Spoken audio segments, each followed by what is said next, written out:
Hello friends, welcome back to Ammu's kitchen. ఈరోజు recipe వచ్చేసి ఆలుగడ్డ పులుసు కర్రీ అండి. మనం ఈ ఆలుగడ్డ పులుసు కర్రీని ఏ విధంగా ప్రిపేర్ చేసుకోవాలో ఈ వీడియోలో మీకు చూపిస్తాను. ముందుగా మనం ఆలుగడ్డల్ని ఈ విధంగా మీడియం సైజులో కట్ చేసి పెట్టుకోవాలి. అలాగే ఒక నిమ్మకాయ సైజు చింతపండును నానబెట్టుకొని పక్కన పెట్టుకుందాం. ఇప్పుడు స్టవ్ మీద ప్యాన్ పెట్టుకొని అందులో ఒక 3 స్పూన్ల ఆయిల్ వేసుకోవాలి. ఆయిల్ హీట్ ఎక్కాక ఒక టీ స్పూన్ జీలకర్ర వేసుకోవాలి. ఇప్పుడు మనం కట్ చేసి పెట్టుకున్న ఉల్లిపాయ ముక్కల్ని అందులో వేసుకొని మగ్గించుకోవాలి. ఉల్లిపాయ ముక్కలు మగ్గినాక ఒక 2 రెమ్మల కరివేపాకు వేసుకోవాలి.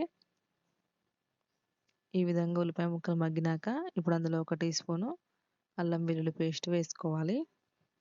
అల్లం వెల్లుల్లి పేస్ట్ పచ్చివాసన పోయేంత వరకు మనం మగ్గించుకోవాలి.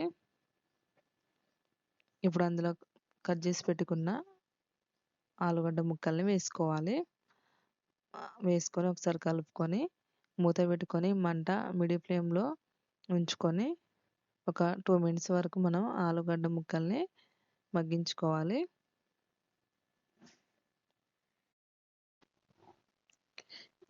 ఇప్పుడు ఒకసారి మూత తీసి కలుపుకుందాం. ఇప్పుడు అందులో ఒక హాఫ్ స్పూన్ పసుపు వేసుకోవాలి. అలాగే రుచికి సరిపడా సాల్ట్ వేసుకోవాలి. ఇప్పుడు ఒకసారి కలుపుకొని మంట లో టు మీడియం ఫ్లేమ్లో పెట్టుకొని ఒక 2 మినిట్స్ వరకు మనం ఆలుగడ్డ ముక్కలు ఉడికించుకుందాం. 2 మినిట్స్ తర్వాతకి ఒకసారి మూత తీసి మనకి ఆలుగడ్డ ముక్కలు కూడా ఉడికిపోయాయి. ఇప్పుడు అందులో ఒక స్పూను కారం వేసుకుందాం. కారం వేసుకొని కలుపుకొని కారం పచ్చివాసన పోయేంత వరకు మగ్గించుకోవాలండి, 1 నిమిషం వరకు. ఇప్పుడు అందులో మనం చింతపండు రసం వేసుకుందాం. చింతపండు రసం వేసుకొని ఆ పులుపుకి సరిపడా కొంచెం వాటర్ యాడ్ చేసుకోవాలి. వాటర్ యాడ్ చేసుకొని ఒకసారి కలుపుకోవాలి.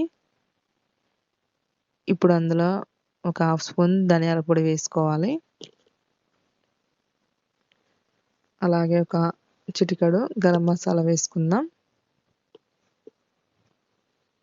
ఒక చిటికెడు మెంతి పిండి వేసుకుందాం.